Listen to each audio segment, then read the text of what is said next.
Welcome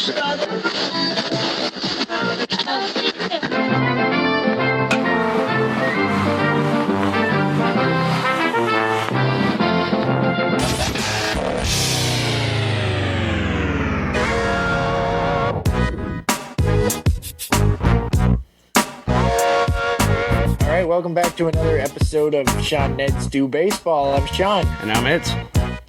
And we're doing some baseball. Remotely. Happy New Year. Happy New Year. Of course. Remotely this time. Full lockdown. No Alliston studio, no Toronto studio. Just us on our computers. Wishing everybody a Happy New Year. Wishing the world is a better place in 2021.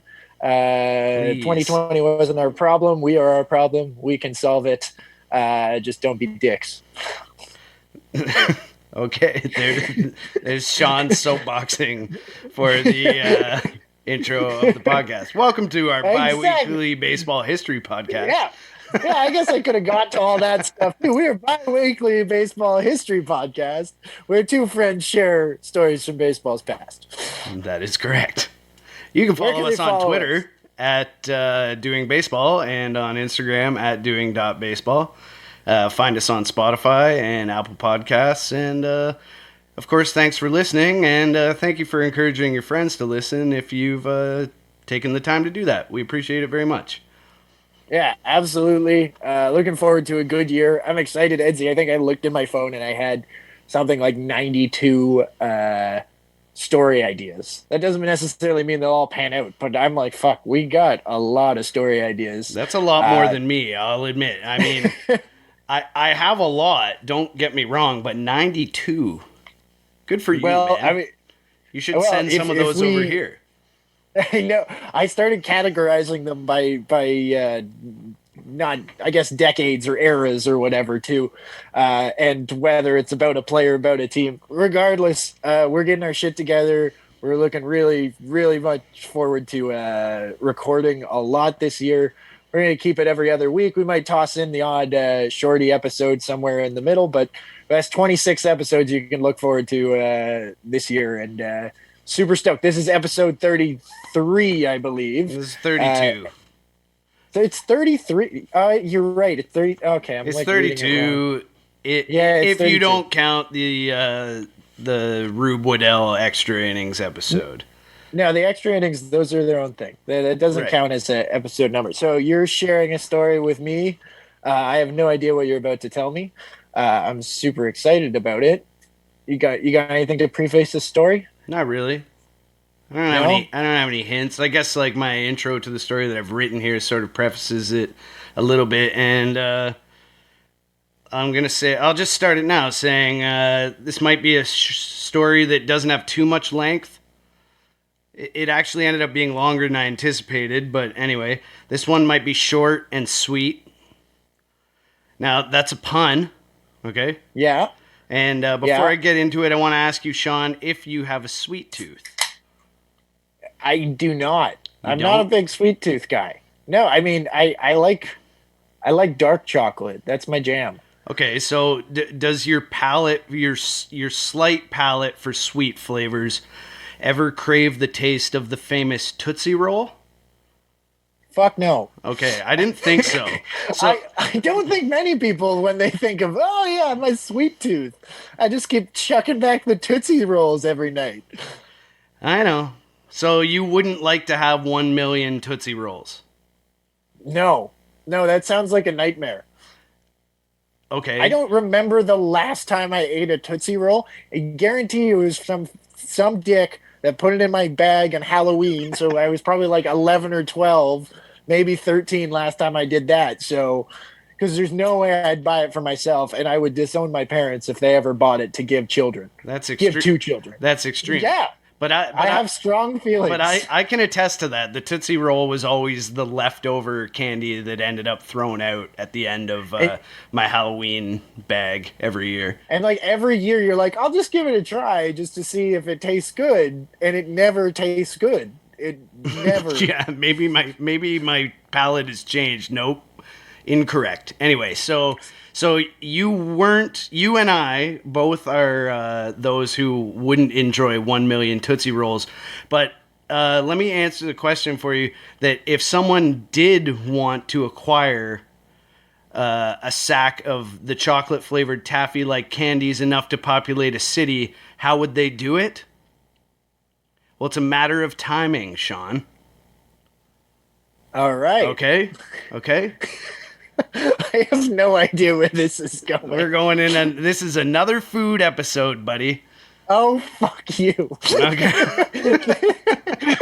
Okay. In the early 1970s, Mark Sackler, a recent college graduate armed with his first electronic calculator, began to add up all of the total runs scored by the American and National League using the information he pulled from the 2,338 pages of his baseball encyclopedia.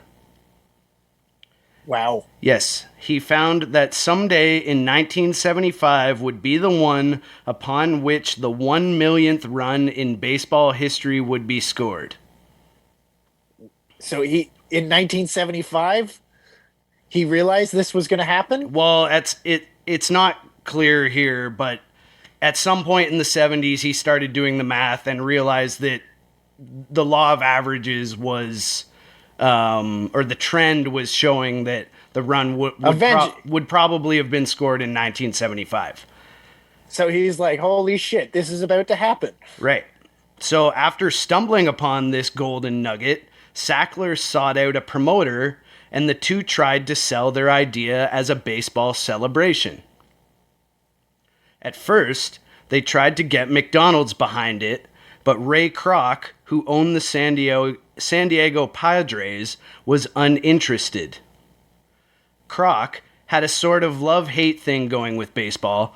During his first game as owner, he ran into the press box in the 8th inning, grabbed the microphone from the public address announcer, and announced, quote, "I have never seen such stupid ball playing in my life."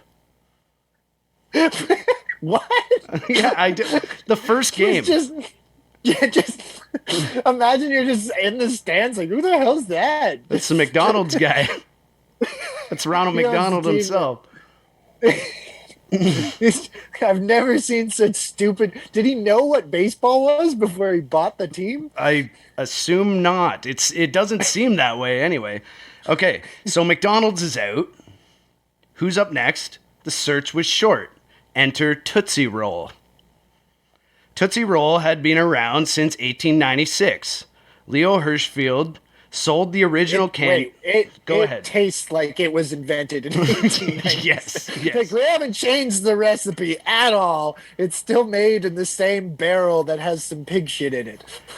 Did you know that Tootsie Roll's recipe calls for the previous day's batch to be mixed in with the next day's batch? So, in theory, a piece of the original Tootsie Roll is in with every Tootsie Roll that you eat. Which is fucking disgusting. Yeah, it is disgusting. Yes, so... Just take the leftovers, mix it in. It's fine. Yep. It tastes better. We'll just tell everybody that's why we do it. So you always get a little bit of the old stuff. That's what they do. Okay, Leo Hirschfield sold the original candy for a penny in his New York shop and named them Tootsie Roll after his nickname for his daughter, Clara. But executives had this sense that the time was right for a major expansion in the 70s.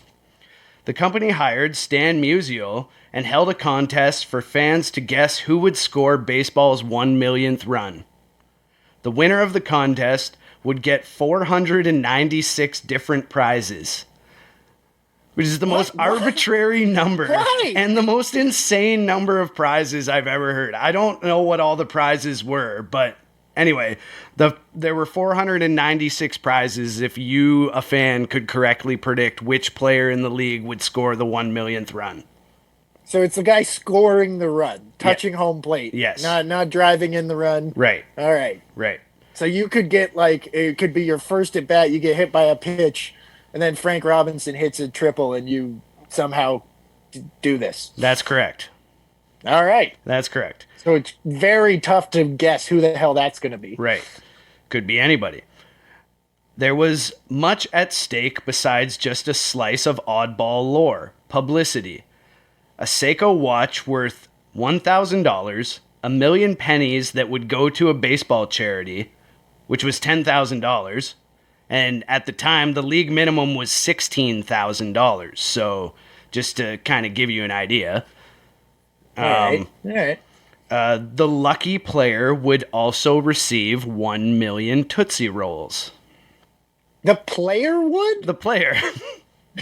Why? Why would the player? So the fan gets 496 something goddamn prizes.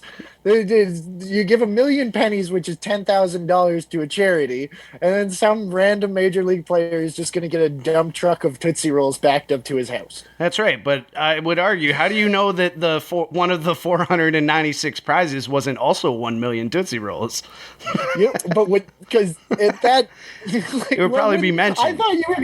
I thought you were going to tell me that whoever guessed that number would get 1 million Tootsie Roll, and now it's the player getting 1 million Tootsie Roll and the 400. All right, this is getting wild. Keep it going. Yeah, quote, what could be more American than baseball and Tootsie Rolls? Stan the man asked. Fair question. A drone strike and a diabetes. Fair answer. The Seiko company, who helped sponsor the contest as well, installed run counters in every ballpark so that people could follow with exactly how many runs had been scored. How close was baseball getting to the 1 millionth run? There was another giant run scoreboard placed in front of the Time Building in New York.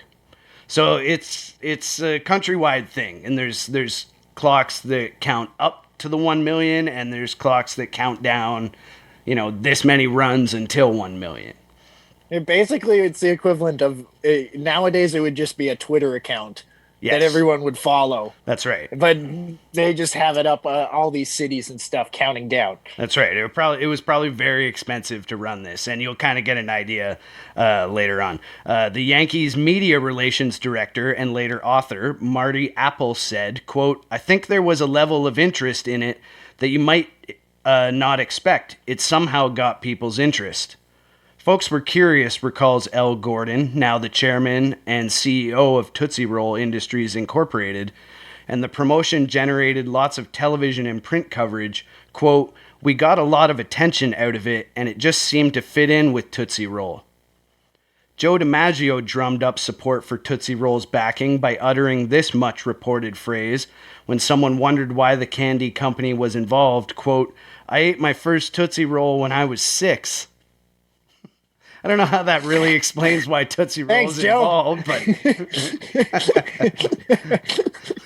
I molded them together and created a bat. And teams wanted one of their own to score the fateful run too.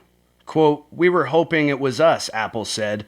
We weren't winning pennants then, and it would have been a nice moment. So, as we've, I'm not sure if we've talked about this before, but the Yankees were struggling in the early 70s or mid 70s. Yeah. Well, that was when the A's were rising to the top of the division, and that's right. Finley was excited that he was finally beating the Yankees because the Yankees had been so good in the 50s. That's right. That's right. Okay, so there was a countdown in the Daily News and stories speculating on how it'd be scored. One story headlined, quote, will million be a steal? Wondered whether players would try to steal home to do it. So that'd be pretty cool. It would be cool. So, but it's all, that's, and just trying to illustrate that it's obviously big news if it's in the New York Daily News and they're making speculations about, it must be on everyone's mind if players are, being considered the fact that they may steal home for the millionth run. I mean, who doesn't want a million Tootsie Rolls? So. Exactly. I mean, if you're a big fan back in 1975, I'm sure there's not much else to do, and your main media sources are just pounding this away in your head, the millionth run, and you're just, if you're 8, it's like the Christmas in July or whatever month we're in. True. That's probably the case. And here we go to illustrate what we were talking about earlier about how it was probably expensive. There was a special countdown center set up in New York. To give you an idea of the technology in those days, the countdown center was a large teleconference connected to a public relations person in each ballpark. The PR people would shout out the instant a run was scored. So every time a run was scored, they'd have to call New York and say, this dude scored. And they'd mark it down. And if someone guessed, once it was the million, I guess they would guess it. Yeah. But yeah, so they were ready. They were just setting it up, ready to go. I mean, that wouldn't really be necessary until you're like, what, like within like 100 runs or something? Because you gotta think there's a dozen games at most being played at this time a night, and then average of 7-8 runs a game, maybe. I don't know, maybe more. Yeah, exactly. Probably not so back then. It was probably, I feel like that was a lower scoring era. Well, yeah, well, be interesting to see. It would be. Totally different episode. Yeah, so anyway, then on May 4th came the big day. Oh my God. A little more than 50,000 fans crowded Riverfront Stadium in Cincinnati that day. Wait, damn it. What? I'm going to guess. I want to guess. Okay. You already just gave away one part, so I'm going to say Johnny Bench. You think Johnny Bench was the guy? Well, yeah, you should, I don't know. I was going to say Cal Ripken Sr., but then you said Riverfront Stadium, so was Ripken Sr. a Red? No, he wasn't. You mean that's Griffey? What I'm saying. You gave me a hint with Riverfront Stadium. I see. So then I changed it from Ripken Sr. to Johnny Bench. So you think it's Johnny Bench? That's my total shot in the dark guess. Totally just throwing that out there. You owe me a million Tootsie Rolls if I get it right. It's a pretty good guess, man. Thank you. Okay. So Riverfront Stadium, Cincinnati. The Reds, at the height of their Big Red Machine days, the Braves were in town, and the two teams faced off in an afternoon contest on the Sunday getaway day. The Reds took an early lead in the first inning. Dave Concepcion ran out an infield single to third base, and then advanced to second on a balk by Phil Niekro, pitching to Joe Morgan. Morgan struck out. Bro. Huh? Niekro. R.I.P. Yes, R.I.P. Morgan struck out, and Concepcion then scored on a single by Johnny Bench. In the fourth, the Braves got a rally going against Don Gillett after Mike Lum was retired on a fly ball. Earl Williams doubled and then scored on a double by the next batter, Vic Carell. So they trade places, right? So none of these are the millionth one. No. And it's 1-1. Carell moved to third on a single by Larvell Banks and then scored on a sac fly by the pitcher Niekro. Ralph Garr flew out to end the inning. So now it's 2-1 for Atlanta. We're not at the millionth run yet. Across the country, on the windy shores of the San Francisco Bay, the Houston Astros were paying a visit to Candlestick Park in a contest against the Giants. Fans this Sunday were treated to a doubleheader as the previous day's game had been rained out. John Montefusco took the mound for the Giants and started strong, retiring the Astros 1-2-3 to start the first. Dave Roberts, on the hill for the Astros, struggled slightly, surrendering 2 walks, but still left the frame unscathed and put up a 0 to match Montefusco. Which is another awesome name, by the way. Montefusco? John Montefusco. Oh my, yeah, never heard of him, but my God, I'm looking him up on Baseball Reference as soon as we're done. He had a pretty respectable career pitching for the Giants. That's good. I mean, pitching for the Giants in an era where they weren't very good as well. Yeah, that's what I mean. I was going to say, upon the fact that I was not born for another 13 years after this story, it's just sometimes, I know about the Big Red Machine. I know about the A's. I know about the Yankees of the late 70s. don't know shit about the Giants at the time. Yeah, same here. But what we do know, based on like our stories, your stories about the A's and my story about the Giants nearly moving to Toronto because they were bad at that time, you know. Yeah, they were just hot garbage. I mean, you never hear about the bad teams. Nobody in 2035 is going to be like coming up to us and being like, "Oh man, remember Chris Davis with the Orioles all those years?" Like, no, it's not going to happen. Well, It's not. we'll live to forget that.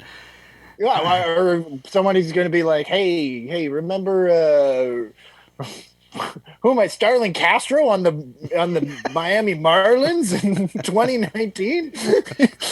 Okay, where are we going with this?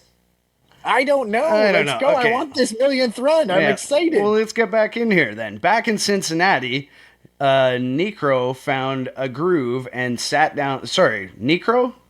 Yes, that's right. Yeah, Necro found a groove and sat down the Reds 1-2-3 in the bottom half of the fourth. A textbook shutdown inning. Darrell Evans took a walk in the top of the fifth, but was picked off at first, so there was no real threat to score before Gillett put another 0 up on the board. In San Francisco, the game entered the second inning, and Montefusco, who looked to be dealing in the first, began to falter. He surrendered a walk to Houston first baseman Bob Watson and was unable to hold him at first when he stole second while Jose Cruz was batting. Cruz then walked, which brought catcher Milt May to the dish.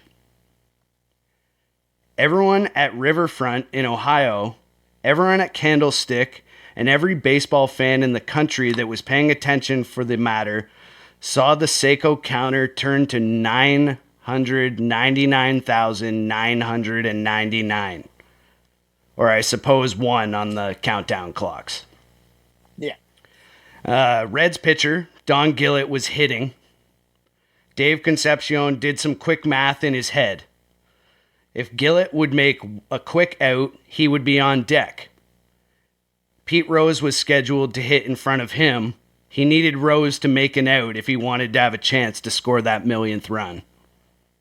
I like that players are like thinking about this. I want those Tootsie Rolls, man.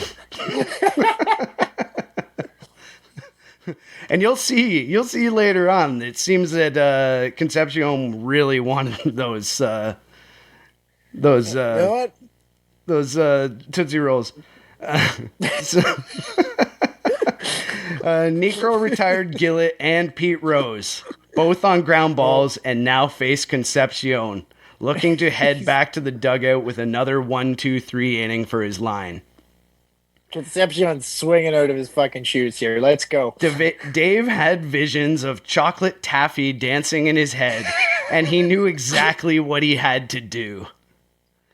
He looked up at he looked up at that run counter, saw that it was still 1 shy of $1 million, and then on the first pitch, he swung as hard as he could at a knuckleball that didn't quite knuckle. As soon as he hit it, he knew it was gone. Fucking right. Yeah.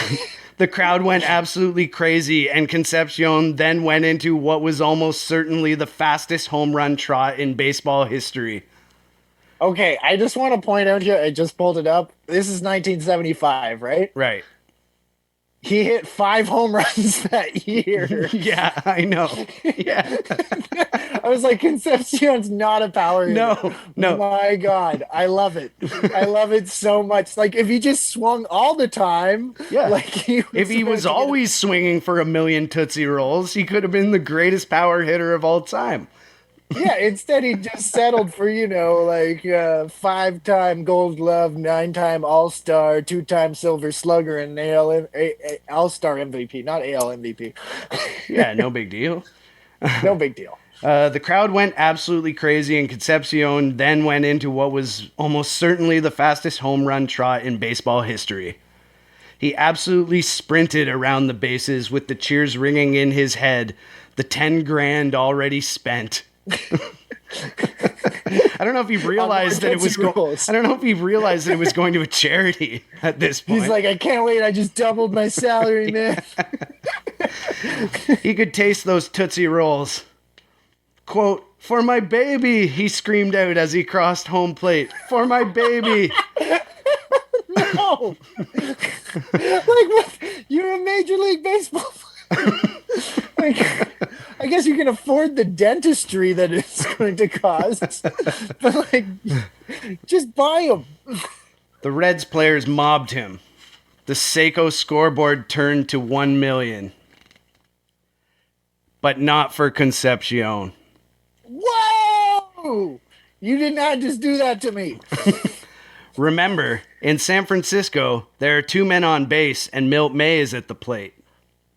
May, who had a pretty respectable 15-year career in the big leagues, was not known as a power hitter, carrying a slash line of 247, 287, 316 that year, which is like a 603 OPS and a 74 OPS plus, so not so good. May also saw the counter drop to 1 and decided, I'm swinging. And swing he did, at nearly the exact same moment as Concepcion on the shores of the Ohio River in Cincinnati. May hit one of only 77 home runs in his 15-year career. And Bob Watson was the lead runner on second with a 2-base head start over the Reds All-Star. Quote, I was not a power hitter. Maybe I should have had that approach more often, May later said from his post as hitting coach for the Orioles farm team in the Gulf Coast League. Watson began to trot home when the Astros players on the bench, who were aware of the situation in Cincinnati thanks to a clubhouse television, began to scream, "Run!" at Watson, who unknowingly was in a foot race with a man almost 2,400 miles away. Quote, I got to third base and our bullpen was right behind third and our guys were saying, run, run, run. Watson ran as fast as he could around third to the plate. Bob Watson scored, the man in San Francisco shouted to the New York Countdown Center.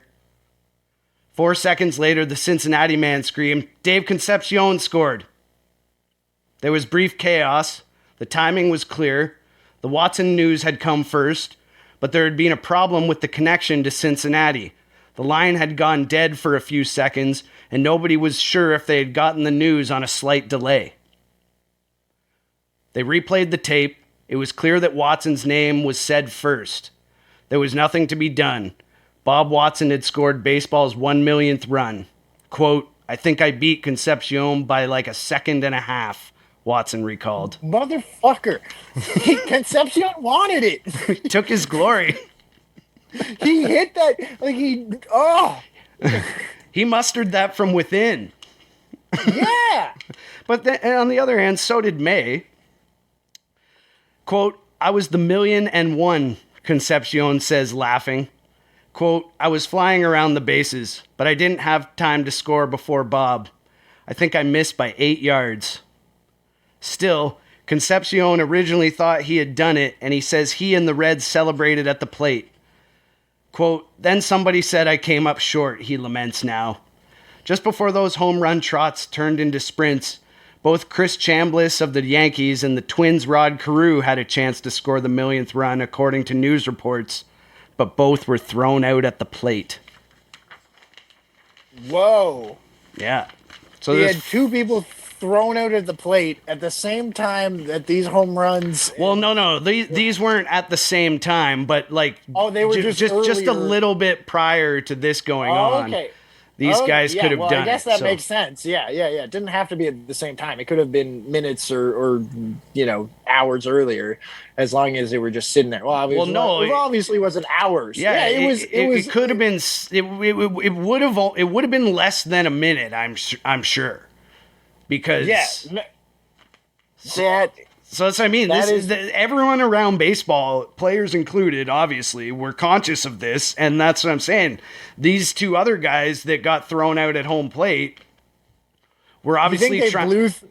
They blew through the stop sign. That's what I'm thinking. That's what I'm thinking. They do it. They blew. Rod Carew turned third base, and they were like, "Hold up, Rod," and he was like, "Fuck you! I want those goddamn Tootsie Rolls."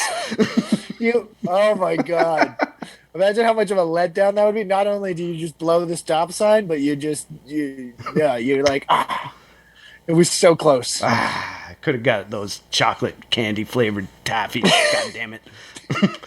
Okay, so Watson hit 324 and made his second All-Star team in 1975, but might not have had a chance at the milestone if not for a May 3rd rainout that forced a Sunday doubleheader and an early start.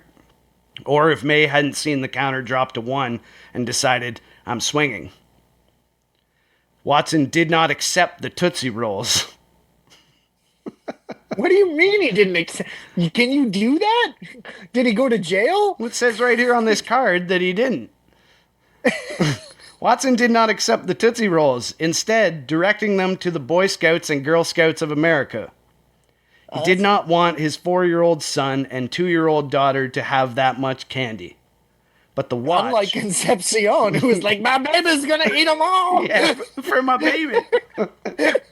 I don't have to buy formula, he's just eating Tootsie Rolls.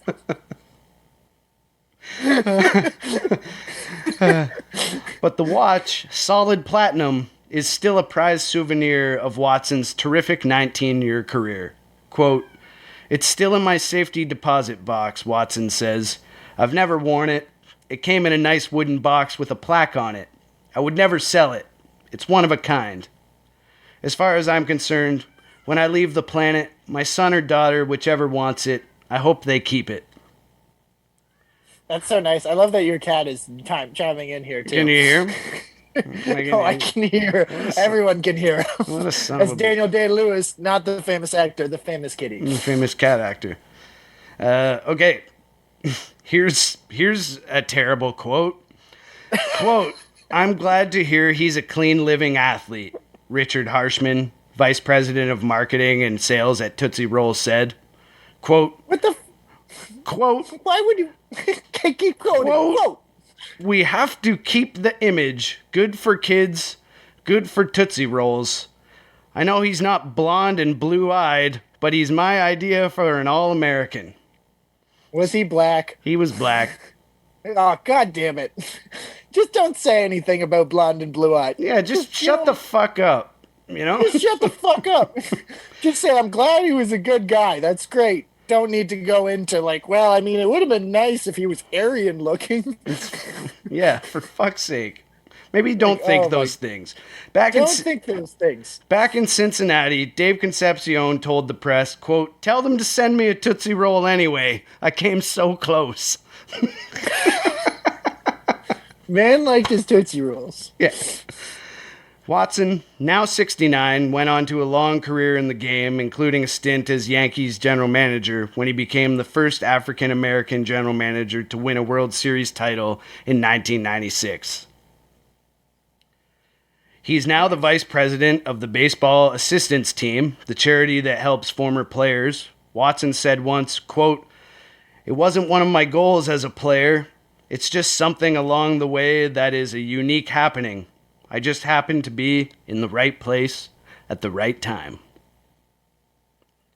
So that's the story of baseball's 1 millionth run, and the prize that was in court. But of course, it's now understood and agreed upon now that neither Watson or Concepcion really scored the millionth run because... Wait, what? Well, because like now they've discovered old box scores and shit that weren't around when the dude did the math in the first place. So, you know, it was actually, it says here that the best estimate is that the millionth run was actually scored in 1970 by an anonymous player who wasn't awarded a single Tootsie Roll for his efforts. That's ridiculous. That is absolutely one of the greatest stories of food and baseball that I've ever heard in my life. How did I not know about this? Because I wasn't born. But at the same point, I have read so much about Concepcion and that 1970s period. Like, Jesus, that was just next level. Yeah. It's a wild story, man. It was absolutely. When you started talking about Tootsie Rolls, I'm like, they have nothing to do with baseball. When you said it was a food story, I was like, okay, going through. I'm like, hot dog, pure ballpark. I'm like, all right, he's gonna talk about like peanuts and Cracker Jacks or like Big League Chew or like something like that. Man. I have a He story just about kept, Big League Chew in the chamber. Just so you know. oh, all right, all right. Well, hold on to it. Keep a little tight to the chest. No, that was amazing. That would have been a time to be alive. Like screw the Yankees dynasties of the 30s and 50s or any of the most amazing moments in base. I'd go back to see that Tootsie Roll 1 millionth run campaign.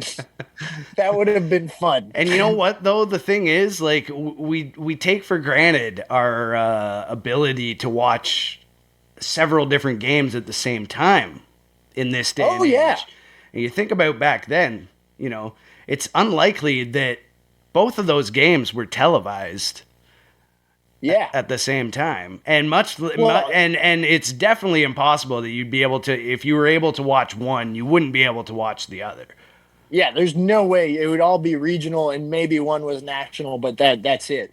It would be you'd be following it like day to day.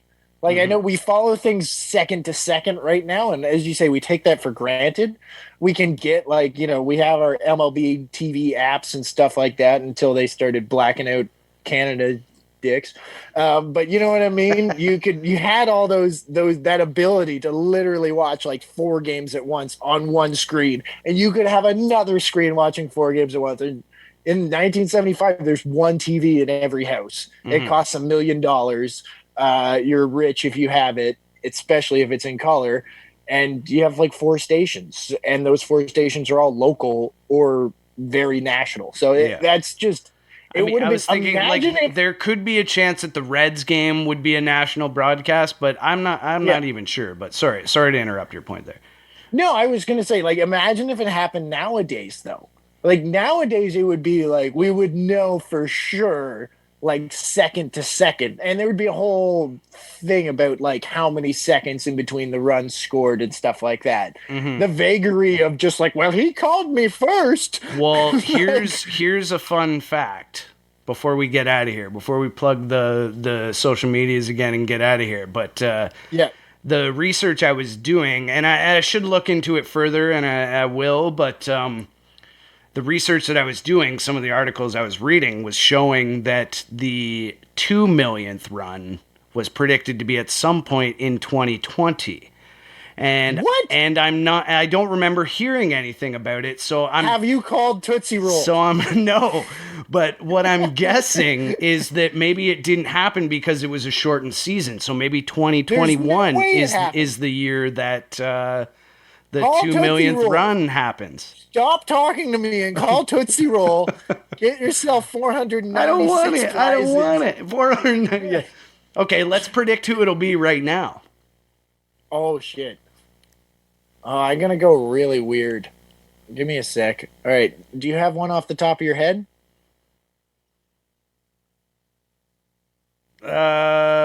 Fuck, Cody Bellinger. See, yeah. All right. I'm gonna go. Just. All right. Oh, If it this is hasn't tough. already happened yet, it could have very well already happened, but I doubt it has. And if it hasn't, my bet is Cody Bellinger. All right. I'm gonna go. Just. I don't know why. Kyle Seager. Kyle Seager of the Seattle Mariners. There you go. All right. He's gonna do it. It's gonna be a sack fly, and he sucks at running. It's gonna be a close play at the plate, and he's gonna do it. It's gonna make his younger brother proud. And yeah, no, I want to say just Tootsie Roll. Literally, the only way I associate it with baseball is it tastes as if you took somebody's dip and rolled it up in a rolling paper and then chewed on it for a little while, or froze it then chewed on it for a little while. That's my breakdown of what I find Tootsie Rolls I taste think like. you're treating it a little bit harshly, but I agree. I don't like the taste, but follow us on Twitter at doing baseball and Instagram at doing.baseball.